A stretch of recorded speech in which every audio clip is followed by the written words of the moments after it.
Hi friends, இன்றைக்கி ஒரு சூப்பரான நெத்திலி மீன் சுக்கா எப்படி பண்ணுறதுன்னு பார்க்கலாம். ஃபஸ்ட்டு நெத்திலி மீனை அதுக்கு நடுவில் இருக்கக்கூடிய முள்ளை எல்லாம் எடுத்து சூப்பராக க்ளீன் பண்ணி வச்சிடணும். இனி இது கூடவே மஞ்சள் பொடி, உப்பு, மிளகாய் பொடி அந்த மீனுக்கு எவ்வளோ தேவையோ போட்டு நல்லா மிக்ஸ் பண்ணி ஒரு 5 நிமிஷம் ஊற வச்சிடணும். நம்ம நெத்திலி மீன் பொரிக்கிறதுக்கு எப்படி பண்ணுவோம் அதே மாதிரி தான், வேறு வித்தியாசமே இல்லை.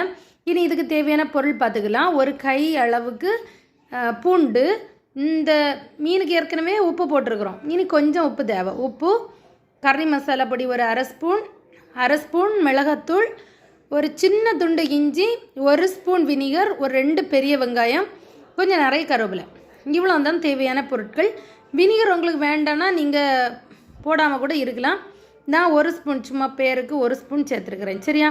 இப்போ தோசைக்கல்லை வச்சு நம்ம மசாலா பெரட்டி வச்சுருக்கக்கூடிய இந்த நெத்திலி மீனை போட்டு நம்ம மீன் பொரிக்கிற மாதிரியே 2 பக்கமும் திருப்பி போட்டு பொரித்து எடுக்கணும். இதில் கருவேப்பிலை நம்ம நல்லது தானே, நல்ல மணக்கும், அதனால் நான் கொஞ்சம் கருவேப்பிலை சேர்த்து வச்சுருக்கிறேன். இதை பொரித்து சாப்பிடுறதே செம்ம டேஸ்ட்டாக இருக்கும்.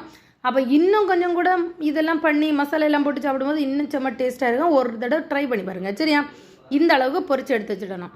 இப்போ நம்ம வச்சுருக்கக்கூடிய பூண்டை அந்த இடிக்கல்லில் போட்டு பூண்டு, கருவேப்பிலை, அந்த எடுத்து வச்சுருக்கக்கூடிய இஞ்சி இவ்வளோத்தையும் போட்டு நல்லா இடித்து எடுத்துடணும். இதை நீங்கள் மிக்சியிலெல்லாம் போட்டு அரைச்சிங்கன்னா இந்த அளவுக்கு டேஸ்ட்டு வராது. இந்த இடிகளில் போட்டு இடித்தா மட்டும்தான் டேஸ்ட்டாக இருக்கும். நீங்கள் இப்படியே பண்ணுங்கள். சரியா? இப்போ இதை நல்லா இடித்து இந்த அளவுக்கு பொடிச்சு எடுத்துடணும். இனி ஒரு சட்டி வச்சு அதில் எண்ணெய் விட்டு கருவேப்பிலையும் நம்ம கட் பண்ணி வச்சுருக்கக்கூடிய பெரிய வெங்காயம், நீங்கள் இதில் சின்ன வெங்காயமும் சேர்த்துக்கலாம். நான் கட் பண்ணுறதுக்கு ஈஸியாக இருக்குமேன்னு சொல்லிட்டு பெரிய வெங்காயம் சேர்த்துருக்கேன். சரியா? இதை நல்லா வதக்கிக்கோங்க.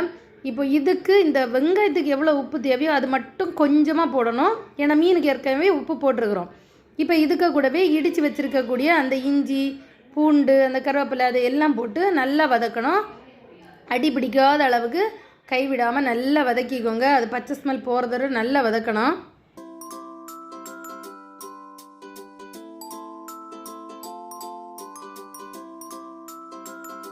இது நல்லா வதக்குனதும் இதுக்கு கொஞ்சமாக ஒரு அரை ஸ்பூன் கறி மசாலா பொடியும், அரை ஸ்பூன் மிளகாய் பொடியும், எடுத்து வச்சுருக்கக்கூடிய 1 ஸ்பூன் வினிகர் இதையும் விட்டு அதோட அந்த மிளகாய் பொடியோட பச்சை ஸ்மெல் போகிறதோட ஒரு கிண்டுக்கலாம்.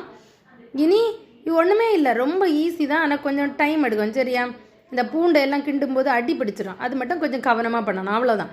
இப்போ நம்ம பொரித்து வச்சுருக்கக்கூடிய இந்த மீனையும் போட்டு இந்த மசாலா எல்லாம் படுற மாதிரி பெரட்டி விட்டால் போதும். நம்ம நெத்திலி மீன் சுக்கா ரெடி ஆகிடுச்சு.